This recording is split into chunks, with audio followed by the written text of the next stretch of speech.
Madam రోజా గారు elections జరుగుతున్నప్పుడే ఒక press meet పెట్టి ఒక మాట మాట్లాడారు మేడం. అంటే టీడీపీ వాళ్ళకంటే వైసీపీ వాళ్ళే నన్ను ఓడించడానికి ప్రయత్నం చేస్తున్నారని కూడా చెప్పడం చూస్తున్నాం. ఎందుకు మేడం ఆమె పైన ఇంత వ్యతిరేకత వచ్చింది? ఏకంగా సొంత పార్టీ వాళ్ళే ఓడించడానికి ప్రయత్నిస్తున్నారని చెప్పడం ఏంటి అసలు? మరి మీ ఒపీనియన్ ఏంటి ఆమె వ్యాఖ్యల పైన? రోజా గారు ఓడిపోతారని మనకి ఇవాళ అండి తెలిసింది, మనకి ఎప్పుడో తెలిసింది. ఆవిడ ఖచ్చితంగా ఈసారి ఓడిపోతారు. అసలు లాస్ట్ టైమే ఆవిడ గెలవడం చాలా చిత్రంగా జరిగింది. ఆవిడ దొరస్వామిరాజు గారి మీద గెలిచింది అంటే ఒక సినిమా యాక్టర్గా గెలిచింది. అప్పుడే జనాలు ఆశ్చర్యపోయారు.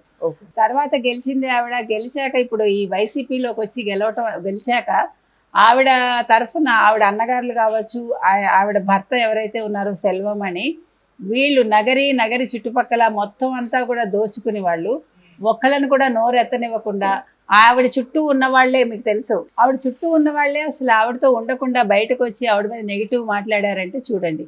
అంటే అహంకారం తలకెక్కితే ఆవిడ ఆస్తులు సంపాదించుకుంది. ఒకప్పుడు అప్పులతో ఉన్న రోజా గారు ఈరోజు ఆస్తుల రోజా అయింది ఆవిడ చెప్పాలంటే. సో రోజా మీద ఏ రోజు కూడా ఒక సదభిప్రాయం నగరి ప్రజలకు లేదండి. ఆవిడ మరి ఎట్లా గెలిచారు అంటే మనం చెప్పలేము. ఈసారి ఆవిడకి నల్లేరు మీద నడక కాదు. అసలుకి ఎవరు జగన్మోహన్ రెడ్డి ఆవిడ సీట్ ఇవ్వాలని కూడా అనుకోలేదు. కానీ ఆవిడ మరి బ్లాక్మెయిల్ చేసి తెచ్చుకుంది అంటారు, మనకు తెలీదు. తర్వాత ఆవిడకి ఇంకొకటి ఏంటంటే వాళ్ళ హస్బెండ్ ముదిలియార్స్ వాళ్ళు, తమిళ ముదిలియార్స్ వాళ్ళు. సో ఒక 30,000 మంది ఉంటారు ముదిలియార్స్ నగరిలో. సో ఆ ఓట్లు పడతాయని అనుకుంది ఆవిడ. కానీ ఇప్పుడు నువ్వు సరిగా లేకపోయినా నీ భర్త సరిగా ఉండుంటే ఓట్లు పడతాయి. కానీ అందరూ ఒకే రకంగా గూండాల్లా వ్యవహరిస్తుంటే ప్రజలు ఇలాంటి వాళ్ళని ఇంటికి పంపించాలని చూస్తారు కదా. ఇంకొకటండి, ఇప్పుడు అసలు ఈసారి వైసీపీ మరి అభ్యర్థులు ఎవరిని తీసుకున్నా కూడా వీళ్ళందరూ కూడా అసలు వాళ్ళ నియోజకవర్గానికి వెళ్ళి కానీ లేకపోతే నియోజకవర్గ అభివృద్ధి కానీ ఏమీ చేయకుండా వీళ్ళు ఎంతసేపు జగన్మోహన్ రెడ్డిని ఎలా మెప్పించాలి, ఆయన కనుసన్నల్లో ఎలా ఉండాలి, మనం ఎట్లా మన పనులు చేసుకోవాలి అని ఎక్కువ శాతం మంది చేయటం వల్ల కూడా ప్రజల్లో ఒక అవర్షన్ వచ్చింది వాళ్ళ మీద. అంటే వీళ్ళని ఇంటికి పంపించాలి, వీళ్ళు వద్దు మనకి అనే ఒక రకంగా వీళ్ళే చేసుకున్నారు. దానికి కారణం వీళ్ళే. సో ఇప్పుడు వీళ్ళందరూ కూడా ఇప్పుడు పరదాల ముఖ్యమంత్రి ఎట్లా అయ్యాడో వీళ్ళందరూ కూడా తాడేపల్లి ఏమనాలి అభ్యర్థులు అయిపోయారు, అంటే ఎమ్మెల్యేలు అయిపోయారు. ఎంతసేపు అక్కడ ఉండి వీళ్ళ పనులు చేసుకోవటం తప్ప. ఇంకొకటి ఇవాళ ఆవిడ ప్రెస్ మీట్ పెట్టి కుమార్ అన్న వ్యక్తి ఇంటింటికి తిరిగి మీరు సైకిల్కే ఓటు వేయండి అని చెప్పాడు. నాకు యాక్చువల్గా తెలుగుదేశం వాళ్ళు కూడా అంత తిరగలేదు, అసలు తెలుగుదేశం వాళ్ళు పట్టించుకోలేదు. తెలుగుదేశం వాళ్ళకంటే ఎక్కువగా వైసీపీ అభ్యర్థి నాకు ఇలా చేశాడు. ఆయన ఏంటంటే సమ్ పదవి పొందాడు, ఆయన నామినేటెడ్ పోస్ట్ ఏదో అయింది.